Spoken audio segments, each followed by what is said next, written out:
കൂട്ടക്കൊല ബ്രിട്ടീഷ് ഭരണകാലത്ത് നടന്ന ഏറ്റവും പ്രധാനപ്പെട്ട മലബാർ കലാപങ്ങളിൽ ഒന്നാണിത്. പഴയ വള്ളുവനാട് രാജ്യത്തിന്റെ ഇന്നത്തെ മലപ്പുറം ജില്ലയിലെ പെരിന്തൽമണ്ണയ്ക്കടുത്തുള്ള കുളത്തൂർ കലാപം വെറുമൊരു മതപരമായ ലഹളയായിരുന്നില്ല, മറിച്ച് സാമൂഹികവും സാമ്പത്തികവുമായ കാരണങ്ങൾ ഇതിന് പിന്നിലുണ്ടായിരുന്നു. 1851 മറ്റൊരു പ്രധാനപ്പെട്ട സംഭവം 1873 നടന്ന ഈ പോരാട്ടം ബ്രിട്ടീഷ് ആധിപത്യത്തിനും അക്കാലത്തെ ജന്മിത്വ ചൂഷണത്തിനുമെതിരായിരുന്നു. ഭൂമിയിൽ നിന്ന് കുടിയൊഴിപ്പിക്കുന്നതിനെതിരെയും തൊഴിലാളികളോടുള്ള ക്രൂരമായ സമീപനത്തിനെതിരെയും പ്രാദേശിക മുസ്ലിം കർഷകർ മാപ്പിളമാർ സംഘടിച്ചു. ബ്രിട്ടീഷ് നിയമങ്ങൾ ഉപയോഗിച്ച് ജന്മികൾ കർഷകരെ ഭൂമിയിൽ നിന്ന് വ്യാപകമായി പുറത്താക്കിയിരുന്നു. ബ്രിട്ടീഷുകാർ ഏർപ്പെടുത്തിയ കടുത്ത നികുതി ഭാരം സാധാരണക്കാരായ മാപ്പിള കർഷകരെ ദുരിതത്തിലാക്കി. ജന്മികളുടെയും ബ്രിട്ടീഷ് ഉദ്യോഗസ്ഥരുടെയും മോശമായ പെരുമാറ്റം ജനങ്ങളിൽ വലിയ പ്രതിഷേധം വളർത്തി. 1851 ഓഗസ്റ്റ് 22 6 മാപ്പിളമാർ ചേർന്ന് കോട്ടുപറമ്പത്ത് കോമു മേനോനെയും കാര്യസ്ഥനെയും കൊല ചെയ്തു. മഞ്ചിക്കും അങ്ങാടിപ്പുറത്തിനും മധ്യേയുള്ള നടു റോട്ടിൽ വെച്ചായിരുന്നു കൊലപാതകം. ഇതിനു മുൻപ് തറവാട്ടിൽ വെച്ച് കടക്കോട്ടിൽ നമ്പൂതിരിയെയും കോമു മേനോന്റെ സഹോദരനായ ഇട്ടുണ്ണി രാമൻ മേനോനെയും അക്രമികൾ കൊല ചെയ്തിരുന്നു. മേനോന്റെ വീട് അഗ്നിക്കിരയാക്കി. ശേഷം അടുത്ത വീട്ടിലെ മാടൻകര രാരിച്ചൻ നായരെ വെട്ടി പരിക്കേൽപ്പിച്ചു. പിന്നീട് അവർ തീവെച്ചത് പ്രബലനായ ജന്മിയായ വാര്യരുടെ വീടായിരുന്നു. അവിടെ ഒരു പള്ളി പണിയുന്നതിനെ വാര്യർ എതിർത്തിരുന്നു. സ്ത്രീകളെയും കുട്ടികളെയും വെറുതെ വിട്ടെങ്കിലും അവിടുത്തെ 2 ഭൃത്യന്മാരെ വധിക്കുകയും ചെയ്തു. 79 വയസ്സുള്ള കാരണവരെ വീടിന്റെ പടിപ്പുരയ്ക്ക് മുൻപിലുള്ള നെൽപ്പാടത്തിൽ പൂപ്പട കൂട്ടി അത്തൻ എന്ന ആക്രമി വെട്ടിനുറുക്കി. സംഭവത്തെ കുറിച്ച് അറിഞ്ഞ ഡിവിഷണൽ മജിസ്ട്രേറ്റ് കോലറ്റ് കളക്ടറായ കനോലിയോട് അക്രമികളെ അമർച്ച ചെയ്യാൻ അടിയന്തരമായി പട്ടാളത്തെ അയക്കാൻ അഭ്യർത്ഥിച്ചു.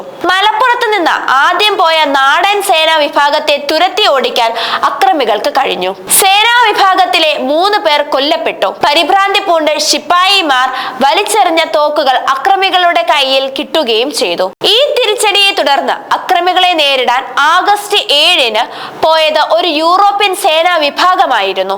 യൂറോപ്യൻ സൈന്യത്തിന്റെ പിൻനിര നാടൻ സൈന്യത്തിന്റേതായിരുന്നു. അക്രമികൾ നിലയുറപ്പിച്ച ഒരു വീടിന് അടുത്ത് സൈന്യം എത്തേണ്ട താമസം.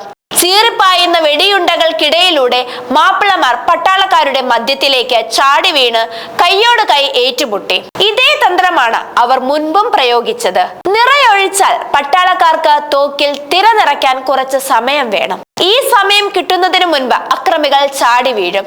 ബ്രിട്ടീഷ് സൈന്യവും പ്രാദേശിക പോരാളികളും തമ്മിൽ കുളത്തൂരിലെ വാര്യങ്കാട്ടിൽ വെച്ച് അതിശക്തമായ ഏറ്റുമുട്ടൽ നടന്നു.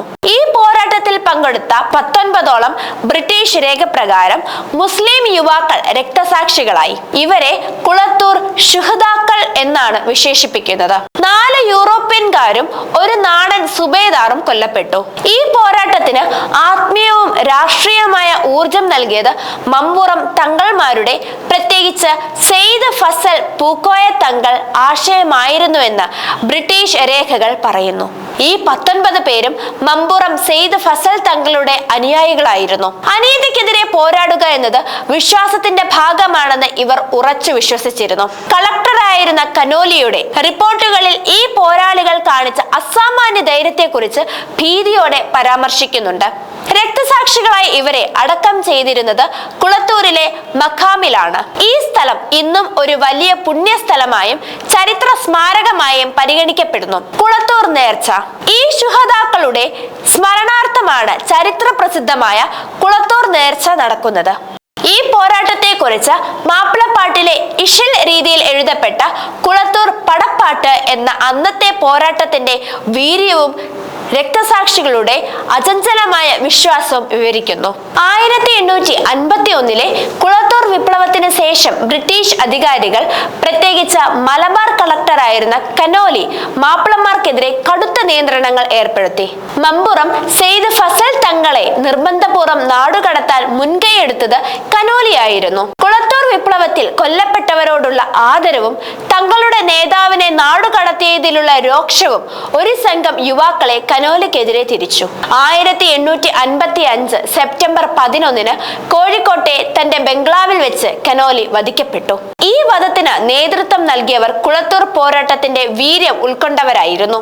ബ്രിട്ടീഷ് രേഖകൾ, ഉദാഹരണത്തിന് വില്യം ലോഗിന്റെ റിപ്പോർട്ടുകൾ, ഈ സംഭവങ്ങളെ ലഹളകൾ, ഫെനാറ്റിക് ഔട്ട്ബ്രേക്സ് എന്ന് വിശേഷിപ്പിക്കുമ്പോൾ പ്രാദേശിക ചരിത്രകാരന്മാരും പണ്ഡിതരും ഇതിനെ സ്വാതന്ത്ര്യ സമരത്തിന്റെ ഭാഗമായുള്ള കർഷക മുന്നേറ്റങ്ങൾ എന്നാണ് കാണുന്നത്. ചരിത്രത്തെ ചരിത്രമായി കാണുന്നിടത്ത് നമ്മുടെ പഠനവും അറിവും ഉന്നതമായ ദിശാബോധത്തിൽ എത്തിച്ചേരുന്നു.